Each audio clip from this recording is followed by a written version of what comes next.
meeting to order.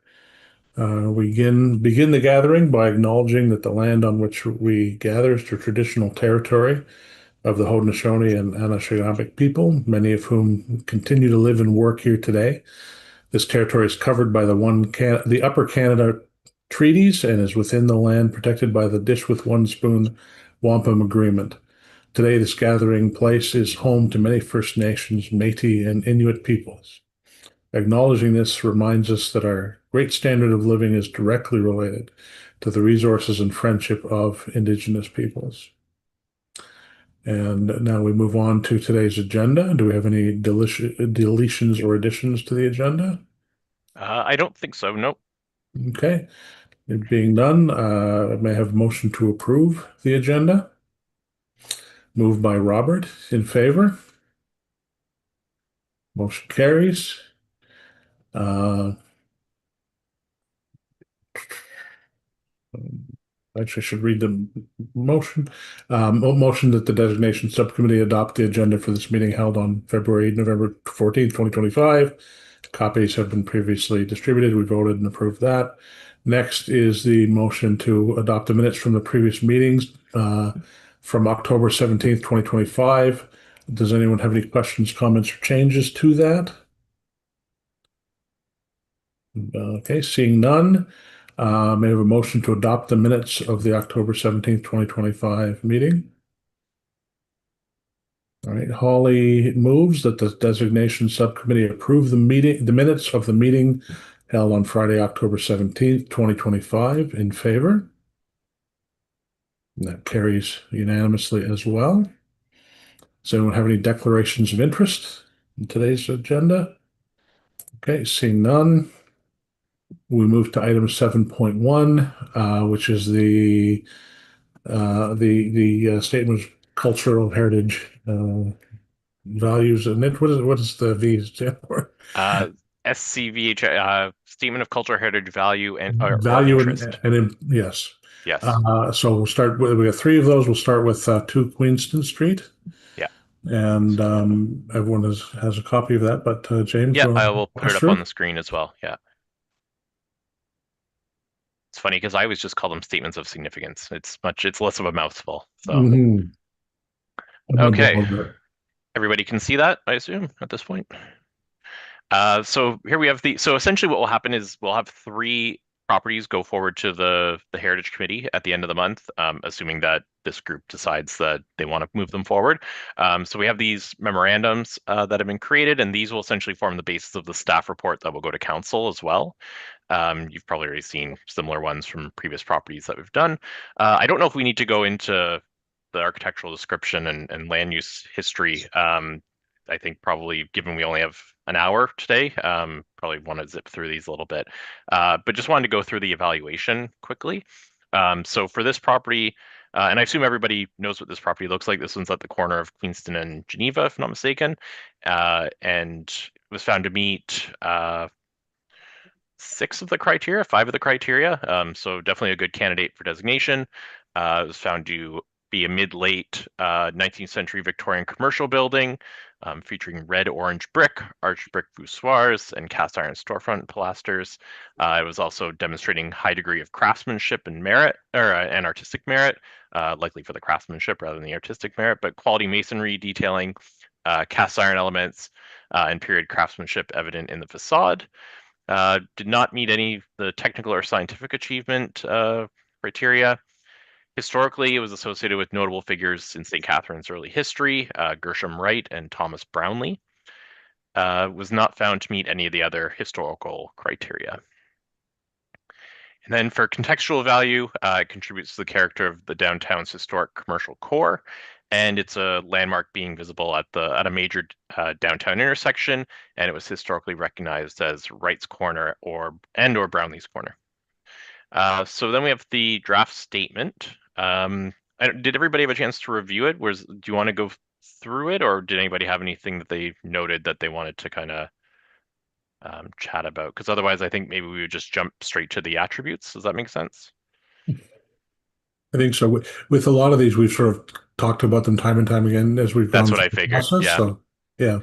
So in this case, the attributes then, because this is really the attributes are really what is going to be key going forward.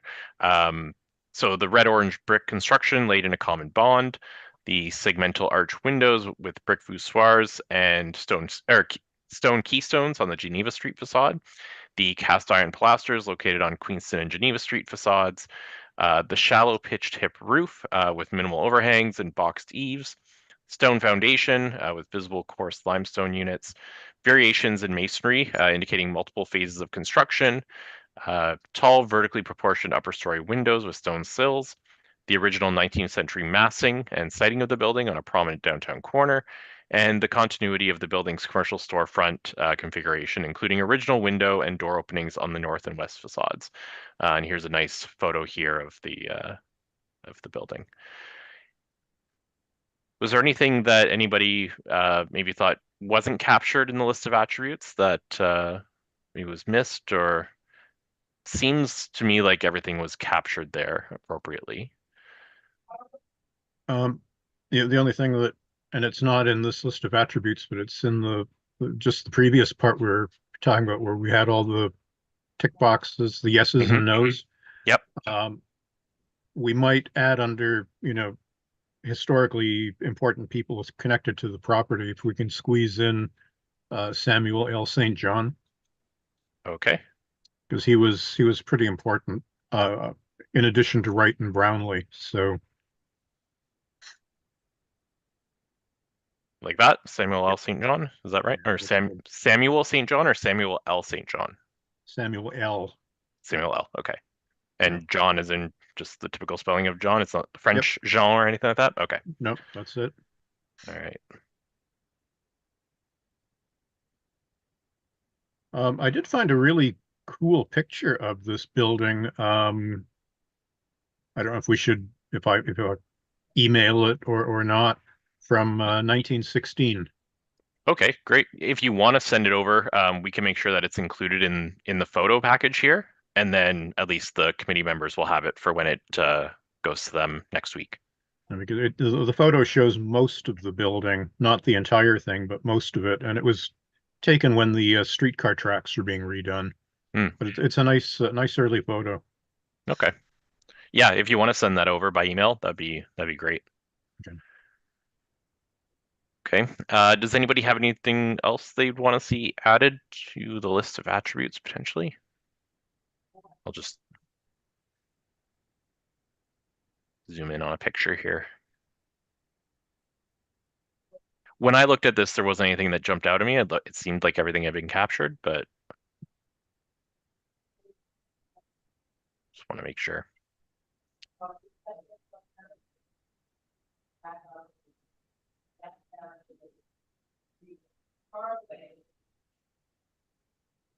It looks like that covers everything. Yeah, I think so as well. Okay. Okay, so if that's the case, if we have nothing more to add, I think it's very clear that this property merits designation. It meets, Mhm. more than half of the criteria, and it's such a prominent building at a key intersection of the city. Mhm. And so I think it definitely is something that should go forward to the Heritage Committee, but I think we just need a motion from this group Mhm. to bring that forward to them. Just one quick question. Do you have any comments on the reception of the ownership to this? Are they on board? So Lauren would know a little more than I would. Let me just see. She sent me some notes, so I think we hadn't actually received, sorry. So we hadn't received any objections from them. So like everybody else, we had reached out with letters, and so we know they Right. received the letter, but they did not respond to it, and they didn't object to it. So we asked that they reach out if they had objections. Okay.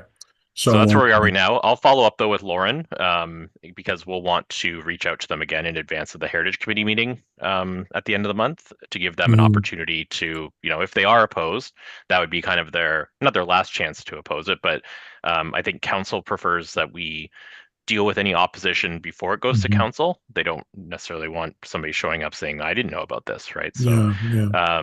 So I think we'll reach out again and invite them to come to the Heritage Committee meeting if they have any concerns.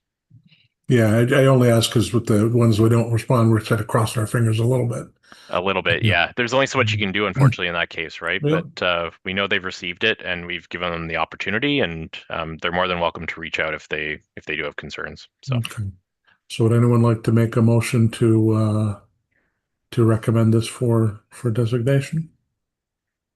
Brian? Moved by Brian that the designation subcommittee recommends the property at 2 Queenston Street for designation under Part 4 of the Ontario Heritage Act. In favor? And that carries unanimously. Um, and that takes us to the next property, 260 Vine Street. mhm. Over to you, James. Okay, just let me pull it up.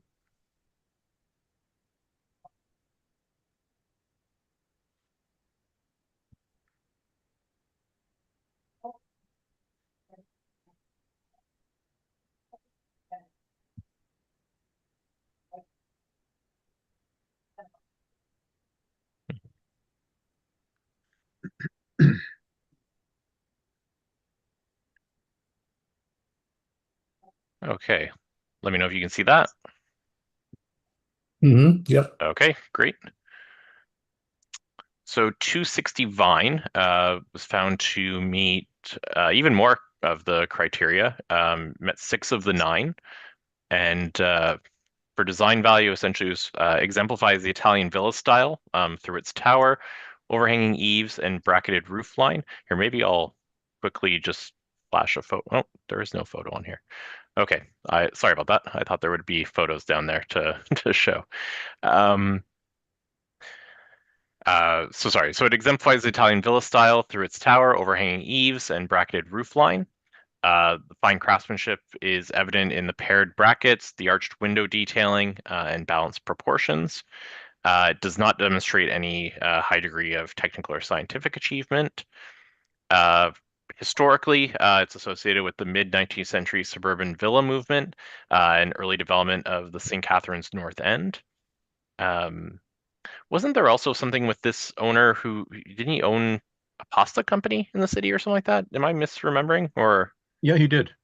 yeah, I don't know if that's Uh, significant or not, but it just for some reason it rung a bell at this point. So yeah, Abramo Puccini, right.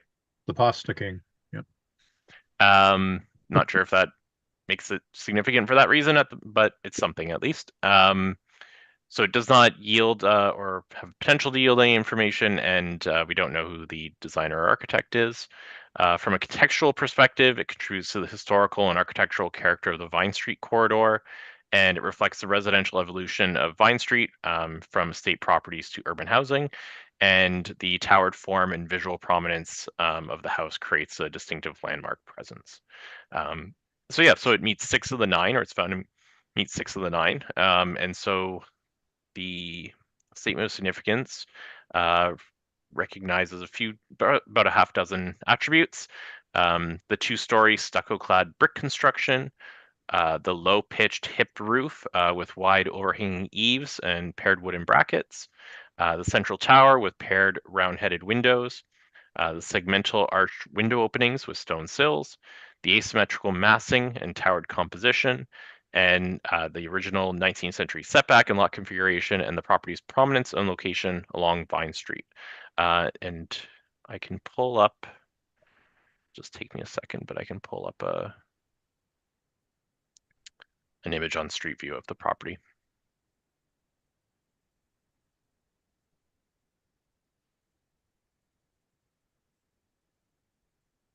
We can make sure that we've captured everything.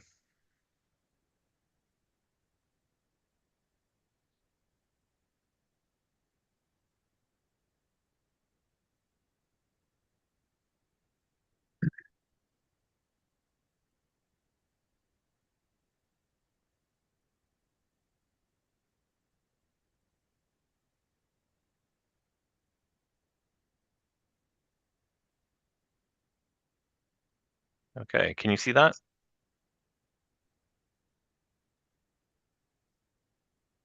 Yep. Okay, great.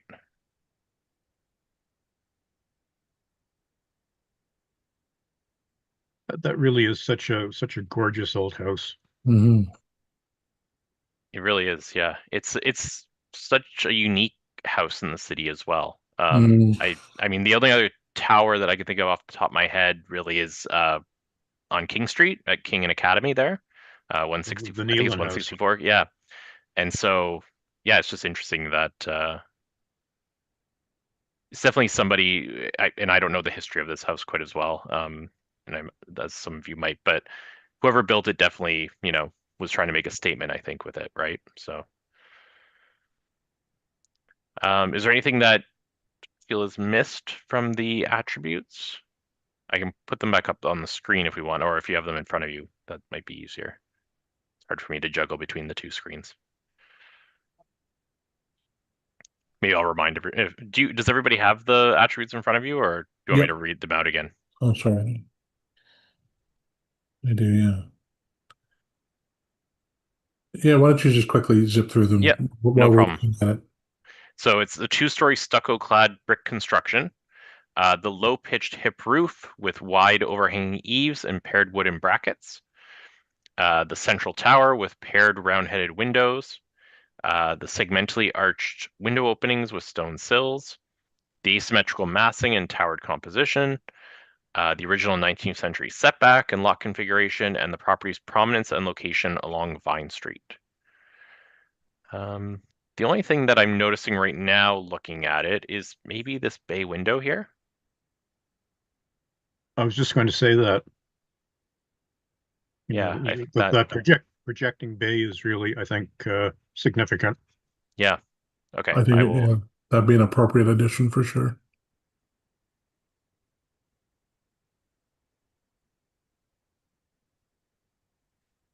okay. Can we say anything about the grounds themselves? I mean, all those mature trees are Mm, certainly, adding to um, the overall impact that the house has.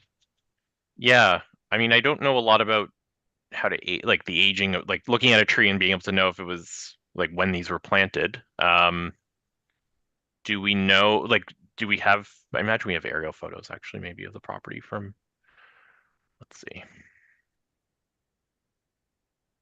I can go back to the 30s at the very least.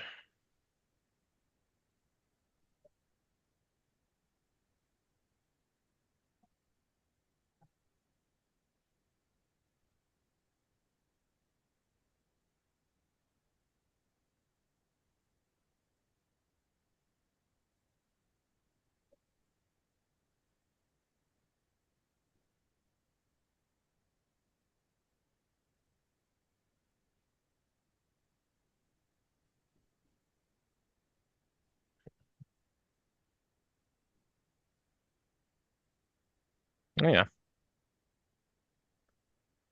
looks like there were a lot more trees actually in front previously. I don't know how well you can see this image on that I have up on the screen, but Hmm. so if we compare that to today, yeah, definitely still a lot of vegetation in front. Maybe these trees here are similar. Hmm. Because the trees that are on the site now, I mean, it looks like they definitely, do have some age to them. Yeah, yeah, these guys over here, eh? Yeah. Especially. It's an interesting point to me because I'm right down the street from 333 Main Street, and this reminds me of that, where you have the large older house setback from the road and the grounds, and that property to me was compromised by they just sheared The off lots of those trees. Yeah. That's beautiful right. trees and then did a bunch of infill around it. I mean, less so than they wanted to, but originally, but you could see that it's happening with a property like this. Just come shear the trees and jam in some infill there. It would really compromise it a Hmm. lot. I don't know how much we can protect against that with the designation, but it's it certainly to me would be an important way to protect the heritage character of the house. Yeah, I always think back to anytime I'm writing a statement of significance, it's what would be defendable at Yeah. the OLT. So if somebody were to challenge this, they would say, they would ask about what is the cultural heritage value of those trees, right? Like what does it provide from a cultural heritage perspective? And I think typically from my experience, like for trees, something like if you were on a farm property and you had like a tree lined driveway, right? Like that's a very typical characteristic of a rural kind of farm property, right? And so you could link that to, well, that's typically how agricultural properties were designed. They held a purpose culturally. Um, and so you'd be able to make that really direct argument. And so in this case, I mean, it helps from an aesthetic perspective for sure, I think. But I don't know beyond that if there's like kind of significance to it. I don't know. Is there? Yeah, I mean, it I don't makes know. I'm just thinking. Yeah. it's a very good point, the defensibility of it. And if there isn't a mechanism for it built in that's sort of established and has a track record, then we do want to be very, very careful. But Yeah, and trees in particular are hard because it's, when it's part of a designation, like can you trim the tree? Do you need yeah, approval to do, what if the tree, my neighbor has a lovely, 100-year-old tree that unfortunately this summer a storm knocked down half of its branches, right? Like, and yeah, so what do you do with that? Like, it's trees are always tough, right? Because they're living things, right? So, um, we could include it if we want, because they certainly do help with the aesthetics of the property for sure. Um, it would just be something that would be a challenge if it could be a challenge down the road, I guess is what I'm saying. yeah, I mean, the other thing I'm thinking is, there's so many views of country houses and things that you see in things Mm, like the excuse me, Miles Atlas and things like that, where you have a grand house that's sort of set at the end of an avenue of trees. And I mean, I think it was meant to, draw the eye it down frames it. this alley, towards the house. I mean, so it is all part of that, landscape of the country gentleman's house Hmm. in the 19th century. Yeah, I can see that. I think maybe what we could do if we wanted to is we could say the original. So currently it says the original 19th century setback and lot configuration.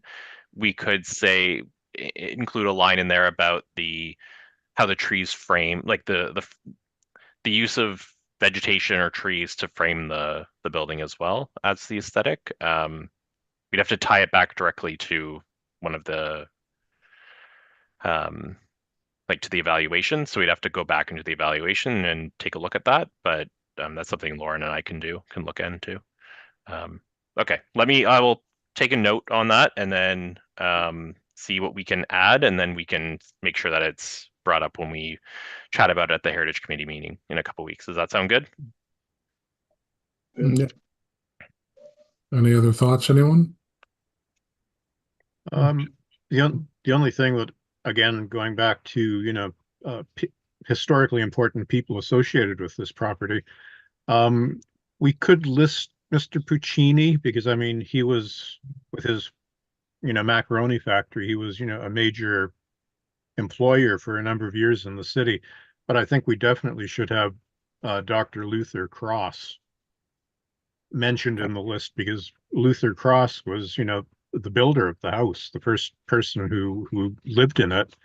And I mean, obviously, he had a lot of stature within the community, and I think this house was built by him to show, look at me, I've made it. So Right. if we could have Luther Cross in there, if no one else, at least have him in there. But I'd like to see him and Puccini. How do you spell Puccini again, if you don't mind? Puccini, I think. Okay. CCINI. Okay. Wasn't sure if it'd be two C's or one, but okay. Um, It's like spelling Mississippi.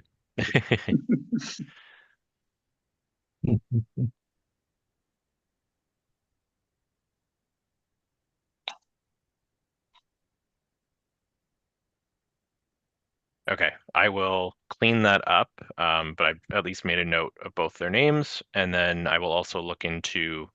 I'll chat with Lauren about the tree stuff, and then we can make those changes as needed, and then they'll be all set for when they get to the Heritage Committee at the end of the month. Do we know Sound what good? happened to all the pictures here? I Do you don't know what know. happened? No, 'Cause so we had a bunch of them. We had some very good pictures. I know I took a few of them, about 3 or 4, and there were a number of others. So I don't know what's happened to them. Yeah, yeah, they're they are in the copy that was sent to us. Yeah, but yeah. So So nothing I'm not has. sure why the Word, for some reason, the Word file that Lauren passed along to me for me to be able to edit today didn't have them at the bottom. Oh, So okay. we do have the photos. It just, for whatever Okay. reason, they aren't in this file, and I'm not sure why. But we'll make sure that they're in the file that goes to the Heritage Committee, so that way they can actually see Right. what we're talking about. So yeah.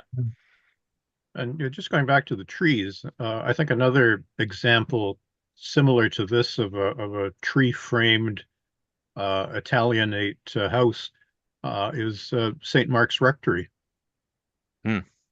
down in Niagara on the Lake. It's a similar thing, but instead of having evergreens, it's got like hardwood maples and stuff. But it's the same kind of idea of trees framing a visually prominent house. Right. Yeah, no, I when you mention more of them and you talk about how it frames building, because I think this building definitely, I mean, you remove these trees, and I think that removes a little bit of the essence of the property, right? And what makes it special. Right. I think it frames it in a way that is very attractive, and it creates an attractive quality to it that you'd lose if these aren't there. So I think there's an aesthetic rationale for it. It's just you always have to think about, okay, what happens if somebody says, well, what's special about these trees, right? So um, that's always what I'm thinking about. But no, I think it's interesting anyways to think about and try to include if we can. Mhm. If it can be done in a way that references them just in not a non-prescriptive way, no one's going to feel oppressed by it, but it'll be there for consideration if the conversation comes up. At least it'll be factored into the discussion. Right. Is maybe the best we can do. Mhm. Okay, sounds good. Okay, so stop So again, sharing. a good candidate for designation. Would anyone like to move that we recommend this one? Robert there. So moved by Robert that the designation subcommittee recommends the property at 260 Vine Street for designation under Part 4 of the Ontario Heritage Act. In favor? And that carries as well. Moving on to the third property, 7 Oh, Thomas Holly Street. had her hand up. Oh, Sorry about that. I know we just voted, but was there any response from that property owner? I hadn't heard anything either on that one. I think it's the same case where we reached out. We know they received the letter, but we didn't receive any objections. So I will follow up though with Lauren after this meeting. I'll follow up on Monday when she's back in the office and or when she's feeling better, because we'll have to reach out to all these owners again, so to let them know. So thanks for the reminder though, Holly. All right. So 7 Thomas Street. James, over to you again. All right. This one definitely has photos. I scrolled down far enough to find them, so that's good. So here's what we're talking about. Earlier this week, we got to get a nice little tour of the house, and it was really, really nice. It's probably the gem on that street, I think. Just well maintained, been taken care of, and the owner's really put it. You can see the owner really cares a lot about it. So, and just having the chance to chat with the owner, very proud of the house and the work that he's put into it. I think he even mentioned, I don't know if he mentioned it to you, Andrew, but when he was younger, I don't know if he was a teenager or he was, maybe a little older than that. He said one of his friends lived a few houses down from this house, and when he would go walk by this house on his way to his friend's house, he always said like, "I want to own that house one day." Which is kind of neat. So, and then he was able to finally in the 90s, and since then he's brought it back to, its early luster. So yeah, it's a great story. So The this other similar interesting thing, having him been familiar with this, was he also knew or knew of some of the owners of the other properties we looked at around it, and some of the earlier owners, and he had some neat little stories about meeting them. So that was I'd love to go back to him and talk to him more about that and sort of get more insight in some of those other houses they may have from those people. But anyway, you Yeah, made me no, think of it. Yeah. he definitely seemed like a fountain of knowledge for sure in that area. Mhm. He seemed to know a lot about what was going on there. So, Mhm. okay, so this one meets one, two, three. This meets five of the criteria. So that's great. And essentially, it's a well-preserved Edwardian domestic dwelling with classical revival veranda details, characteristic hip roof with front cross gable, box eave, broad clapboard siding with scallop detailing, and full width wrapped around veranda and balustrade. It's a representative and intact example of a circa 1911 residential construction in St. Catharines, and it meets the criteria for that. Displays a high degree of craftsmanship, defined carpentry and trim, carefully proportioned supports and railings, casement windows and openings. The veranda detailing and tight cornice returns demonstrate quality workmanship. Does not meet the high degree of technical or scientific achievement. Historically, it's directly associated with the Thomas Adams Estate subdivision, an early residential expansion of St. Catharines. Later, it's associated with Albert and Catherine Pay. Albert was the city clerk and a notable civic figure. And Anna and Frederick Burt, who were active in church and community life. And that was it for historical. One of the things to note, and Andrew, you might have mentioned it too, but they have a staircase inside that actually was owned by, it might have been the Adams Mansion, I think, that was nearby. Yeah. He was in the Adams Mansion, and he actually, when they were demolishing the house, the owner walked over and kind of said, "You guys doing anything with that staircase?" And they said, "No. Would you like it?" And so he has the staircase up on the second floor up to the attic, basically, in the upstairs apartment. And he restored it all and everything. So there's a even more direct link to the Thomas Mhm. Adams estate than just the plan of subdivision back in the day. Yeah. So So that would pretty date to neat. the 1840s, 1850s, which is very cool. Yeah. Yeah. And the other one to that, which I don't know if he mentioned to you, was he salvaged a couple of windows of the leaded glass windows from the YMCA building, which he's incorporated into his restoration there, which is another Hmm. nice bit of work.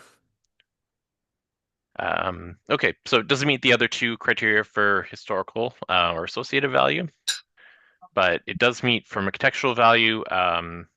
It's the prominent veranda, scale, massing, setback, and mature landscape contribute to and help define the cohesive Victorian and Edwardian streetscape of Thomas Street within the Thomas Adams Estate area. Yet also historically and visually linked to adjacent period houses at 5 and 9 Thomas Street and the broader Plan 53 subdivision pattern. And its proximity to Montebello Park and downtown reinforces historic residential context, and it was not found to be a landmark. And so, in terms of the statement of significance, quite a few attributes on this one. So we have the two-story Edwardian residential form with hip roof and front cross gable projection. We have the broad boxed eaves supported by sawn rafter tails and modest frieze. The full width wraparound veranda with square classical posts, simple entablature, traditional balustrade and lattice skirting. The horizontal wood clapboard siding with defined corner boards and wide window and door architraves. Never seen that word before. The symmetrical facade composition with front bay projection and vertically proportioned window openings. The small square attic window centered with the gable face. The continuous stone and parge concrete foundation expressed as a water table. The overall massing scale and roofline proportions that exemplify Edwardian domestic design. The property's original rectangular lot configuration and consistent setback from Thomas Street, its spatial and visual relationship to adjacent Edwardian and Victorian dwellings within the Thomas Adams estate plan area, its contribution to the cohesive early 20th century residential landscape of Thomas Street, the mature landscape setting, including open front yard and traditional tree canopy. So maybe this is the type of language we could actually use for Vine Street, actually. Might be able to say the mature landscape setting might be a good thing for 260 Vine. And then its role as a contributing property that reinforces the historic residential character and sense of place of the Thomas Street corridor. So that's a pretty good list of attributes. I'll scroll down to our photo here again.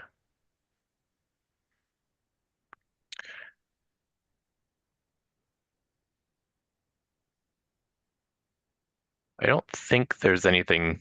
When I was coming through this earlier, there wasn't anything that jumped out. Maybe the bay window at the side, actually. I don't think I remember looking at that before. I don't think it's included in here.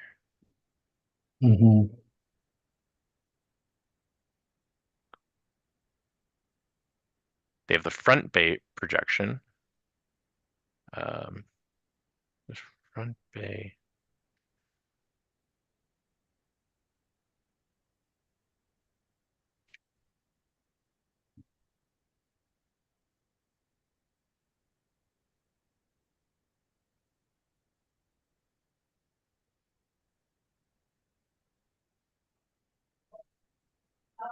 All right, so I've added the bay window. Is there anything else that anybody feels could be added? Is the picture big enough on your screen? I can zoom in more. Regarding the attributes, it mentions in addition to material landscape setting, the traditional tree canopy. Was that in response to he mentioned a tree in the backyard that he's particularly fond of? Is that? I think it must be that mentioned one. that to you as well. Yeah, He beautiful thinks old tree. it's Yeah, and he thinks it's from that era, and that there's other trees in behind some of these houses that seem of a similar vintage. And so I think he was really.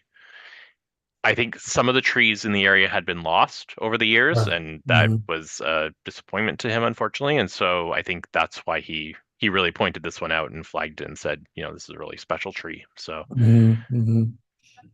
Yeah, no, it is a very cool tree.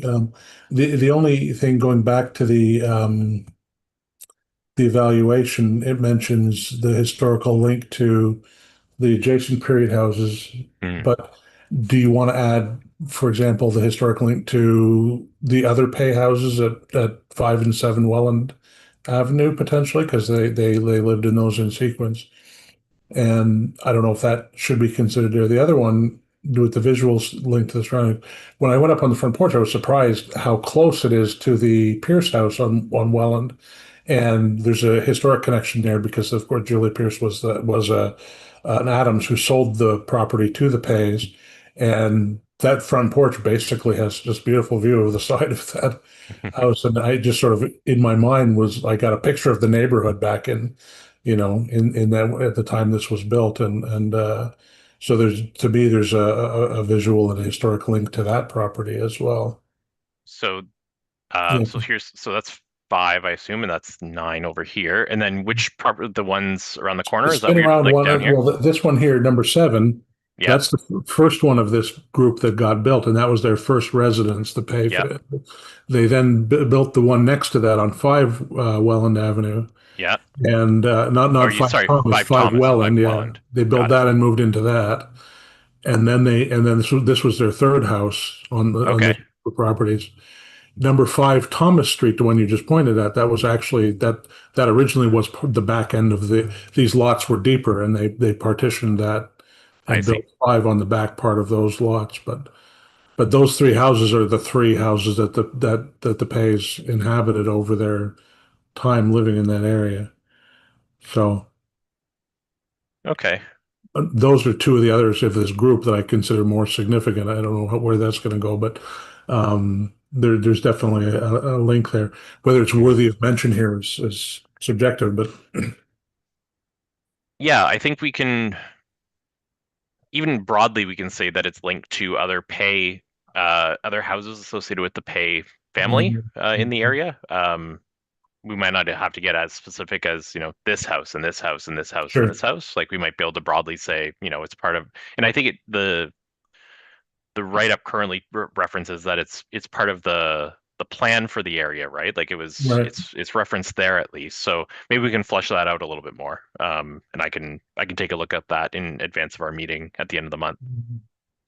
But Does that sound good, Andrew?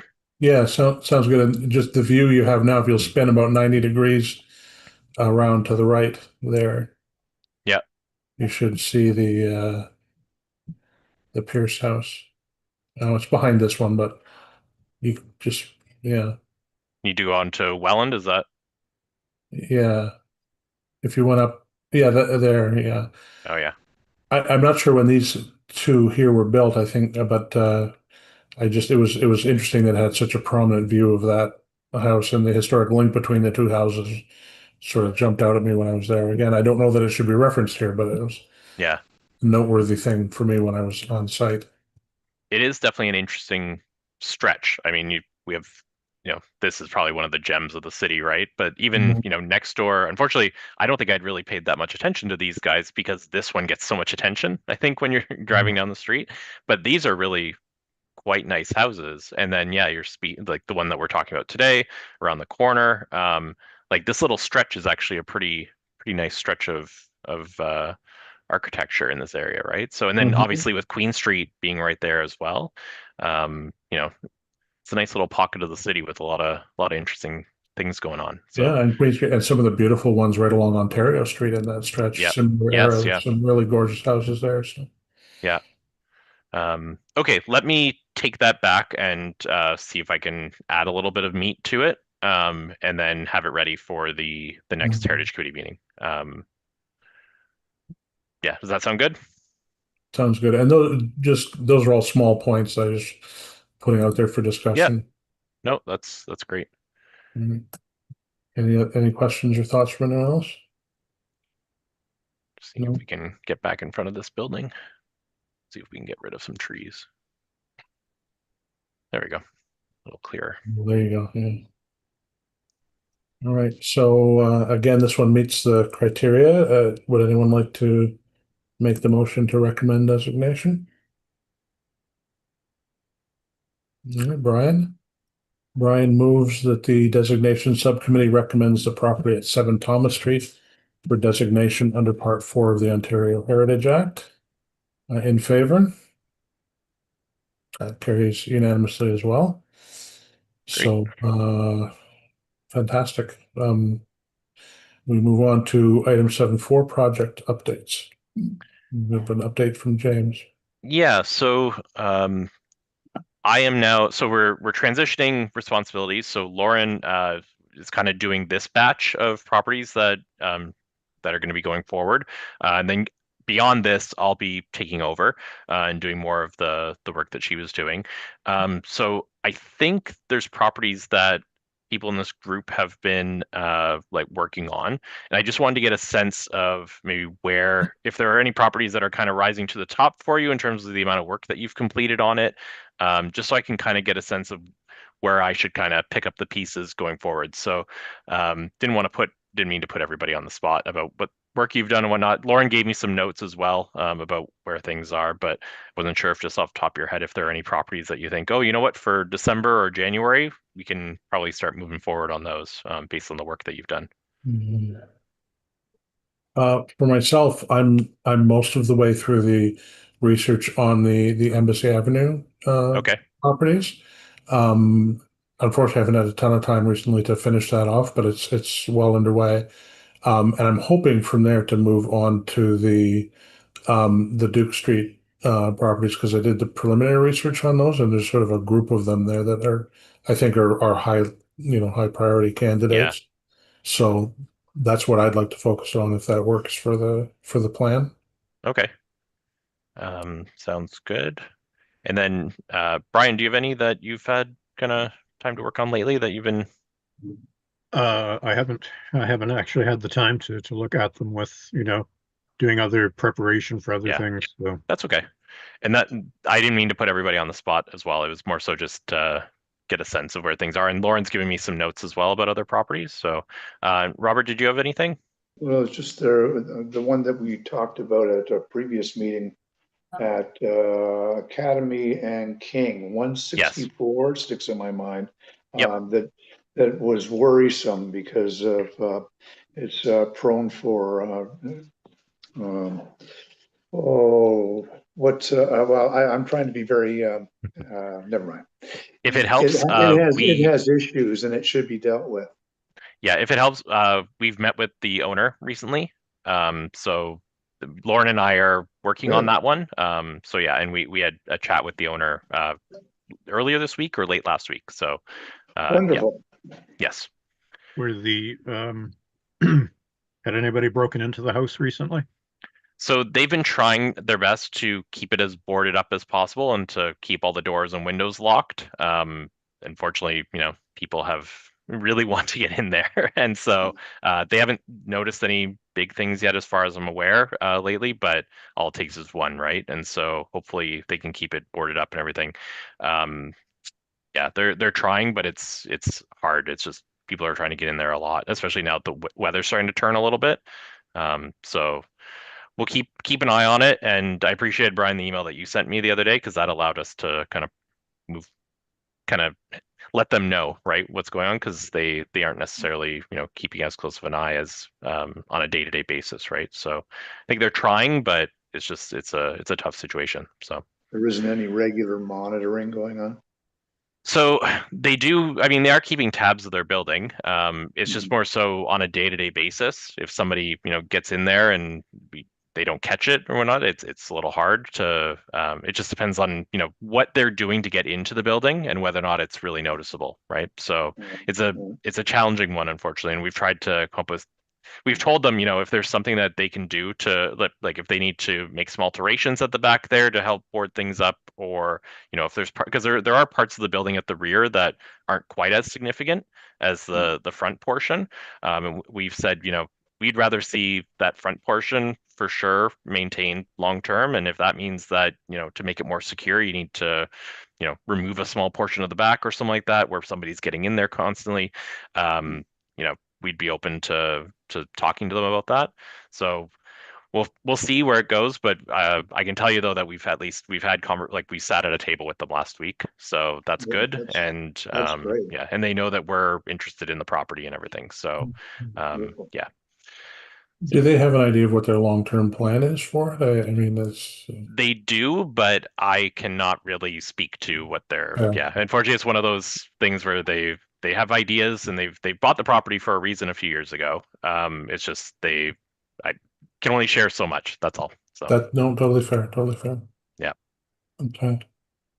Um, this wasn't really on our to-do list, but when we're looking at the Vine Street property, it made me think of it. That one's just a stone's throw from the corner where we have that old surveyor's marker. We talked about that Mhm. a few meetings back about whether there was something that could be done in reference to that. And I don't remember if you were present for that, but there was an example in Niagara-on-the-Lake. They did some restoration of those markers in Niagara-on-the-Lake that I thought was a great example for what could be done there. And I think the question that came up was it's unclear whether it falls on private property or on city property at this point. Okay. I'll see Um, if Lauren looked into it at all.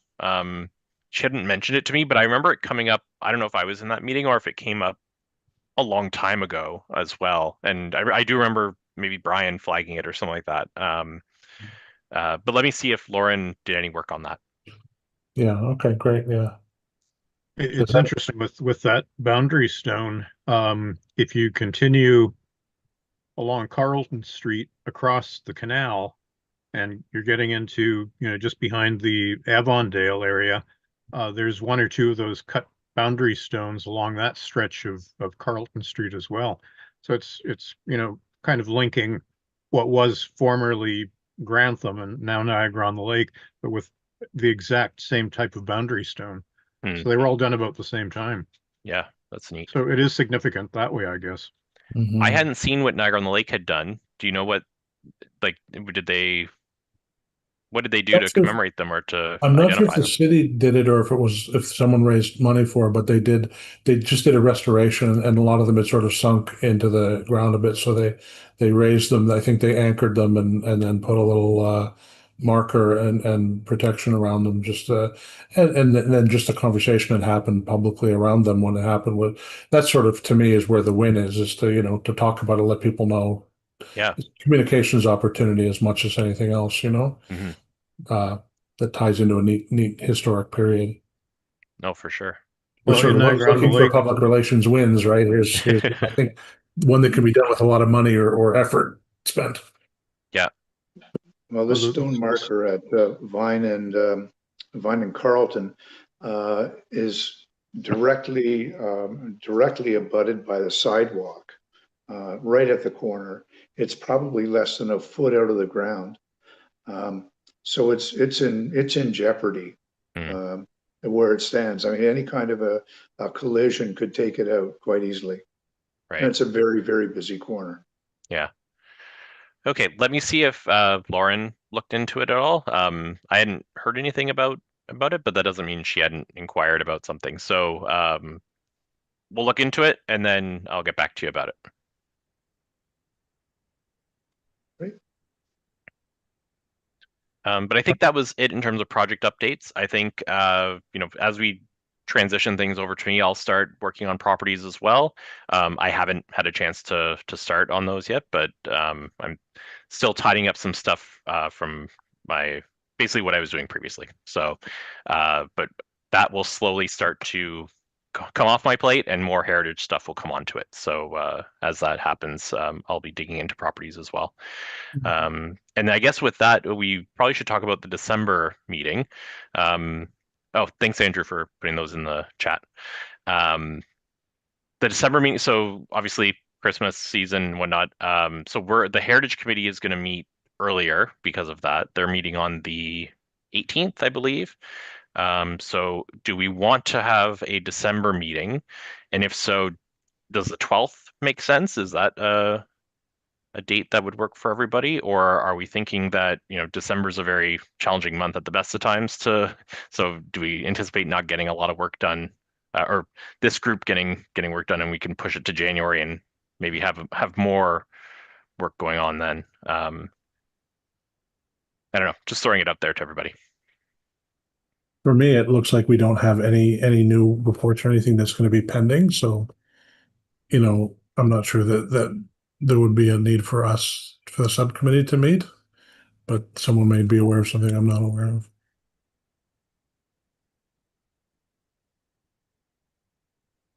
Yeah, I'm not aware of any reason we'd have to meet in December right now. I don't think we have any that will come forward at that point. We have a bunch right now, which is great. So that's good. And then if we have, for January, if we can target a couple more, then I think that's good. We're on a good pace. December is just tough. It's I fully get that, people have better things to do than, digging around in archives and stuff like that. But,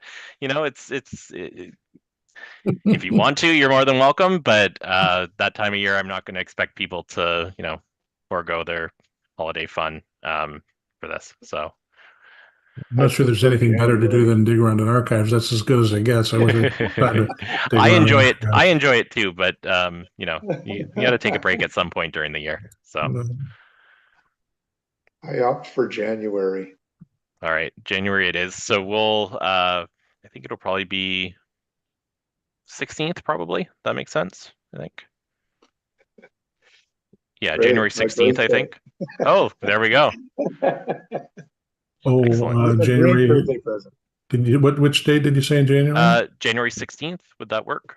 That won't work for me. I'm gone from right around then for 2 or 3 weeks for medical reasons. I'll be gone for 2 or 3 weeks around then.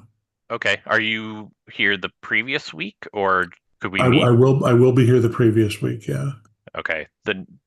The challenge to get a meeting, like if we could do a meeting on the 9th, just wouldn't be able to get agenda and minutes and everything to everybody until it would probably like the 5th or 6th maybe, because I'll be off for the Christmas and New Year's break essentially. So that seems very tight. I mean, you're certainly welcome to go ahead without me, but we could do the 16th. And Andrew, I mean, as long as we have quorum, we can do it, and we can get you up to speed on what we chatted about, if that works, if that's okay with you. Otherwise, we'd have to wait till February, right? Probably, because I don't think we'd want to have another a Heritage Committee meeting at the same time as a Designation meeting, right? Like we wouldn't want to do Thursday and Friday the same week.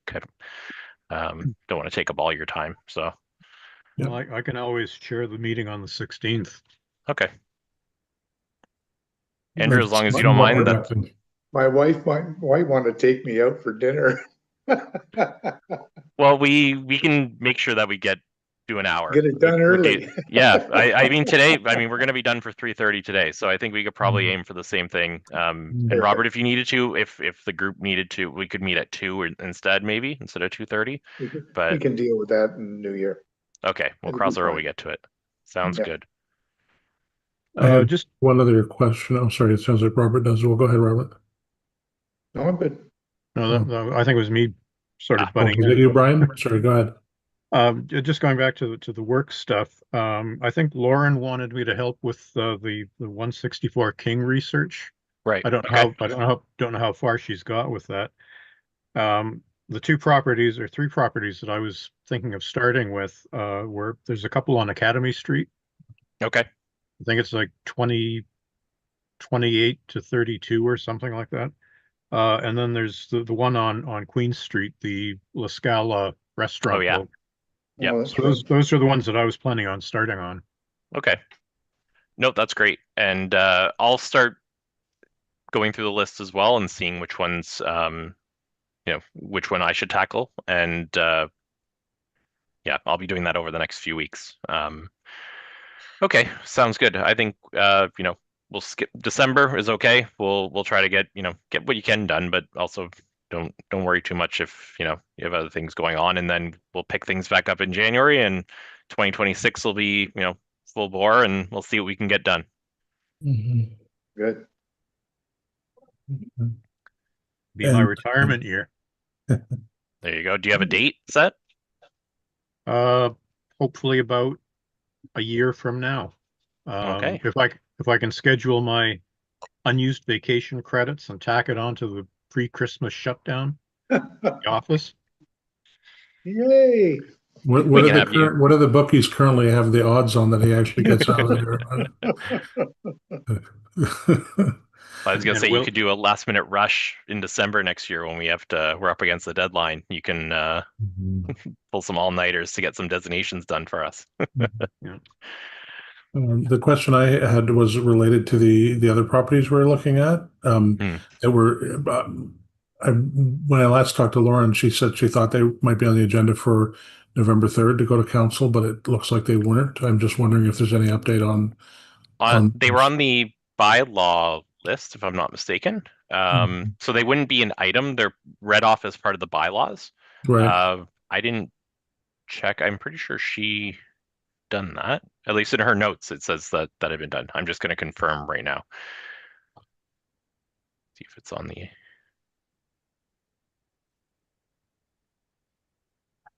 Yeah, because typically what we do is we do